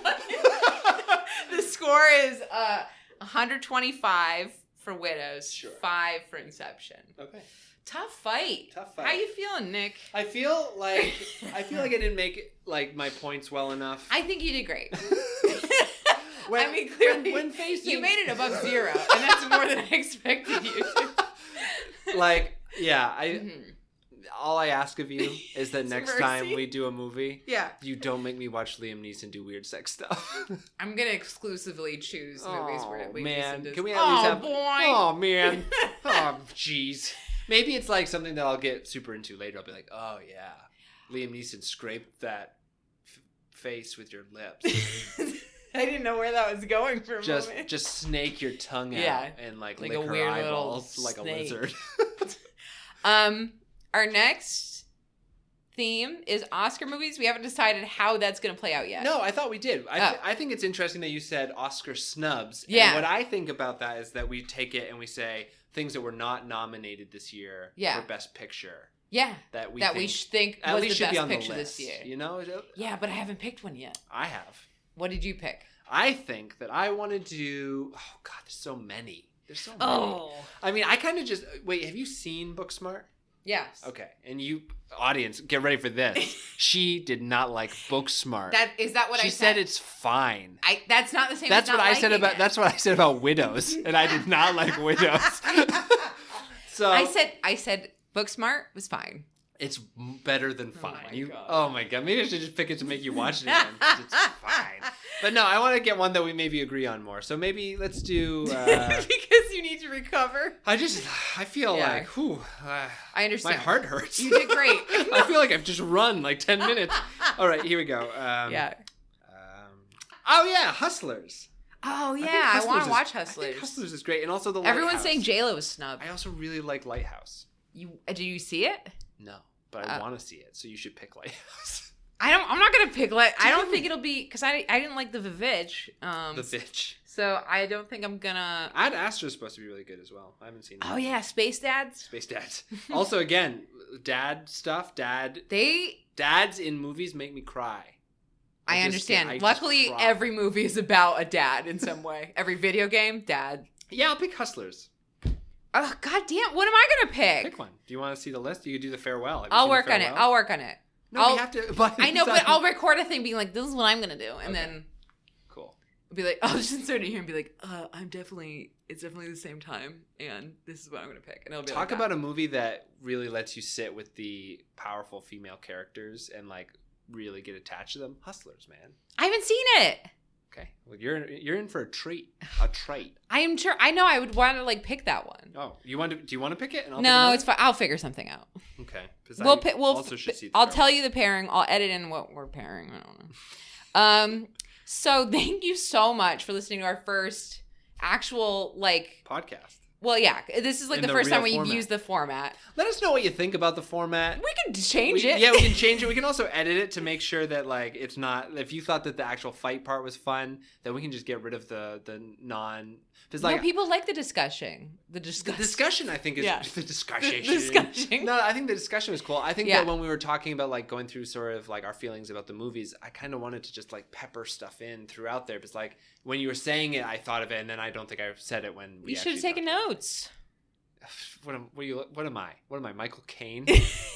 Like a note taker? Who is in the hospital right now because of his stroke. We want you all, please send well wishes to Michael Caine. Right. If this is the last piece of work that he did, that's a huge get. Yeah, that's a huge get. Right. So I mean, it's like when an artist dies, all of his work becomes more valuable. Our podcast will be like, what was he doing right before he died? And they'll be like, he was on the podcast, spending his last moments. Yeah. Guys, Michael Caine's fine. It's just a joke. No, I mean, I hope that he's still fine.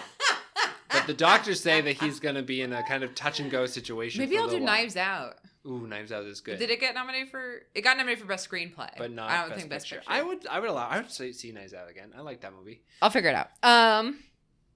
Please. Give us feedback, but be nice because we're learning. Be kind to our gentle bodies. And you can subscribe to us now on Apple Podcasts. We're there. Yeah. You can subscribe to us on SoundCloud. Yep. We're working on other maybe venues. I don't want to do 7 though. We should do Spotify for people who don't have an iPod. All right, we'll work on it. But you just download it from SoundCloud. Yeah, but you download the whole file. Whatever.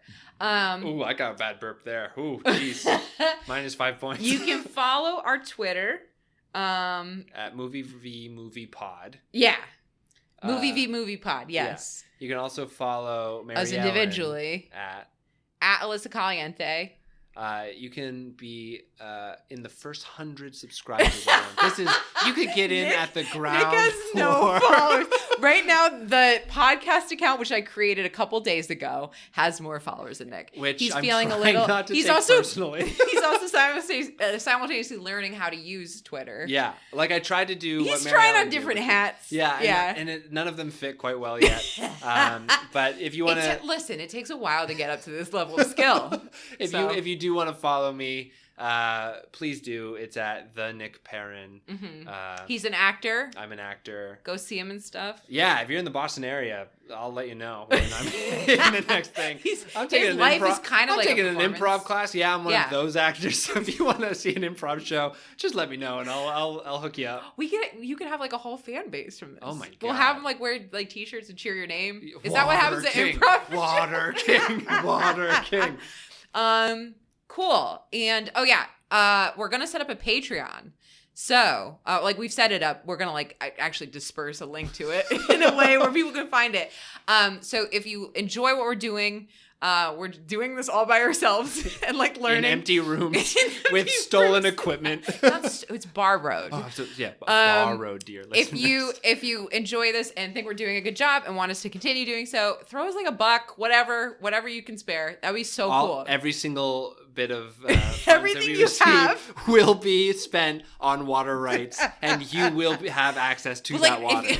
But like you don't have to. But it's not at all. You will just you will not have water. You will go through the Great Drought with no affiliations with the Water Kings. Anything else? And like give us a review on iTunes. Yeah, it would really help if you guys rate us. Again, 5 stars is the best best thing. They know it's the best. You don't have to explain that 5 stars is the best. I don't know. I feel worried. What if we get a lot of like 1 stars or 2? What 2 is worse? There's actually a person who follows my last co-host around and gives 1-star ratings to all their podcasts because he's like an insane misogynist. So he might find us. So if that happens, don't take it personally. You can go fuck yourself. No, you're gonna encourage him. They love that. They love that? Yeah. Oh, you like that? You want me to step on your neck? You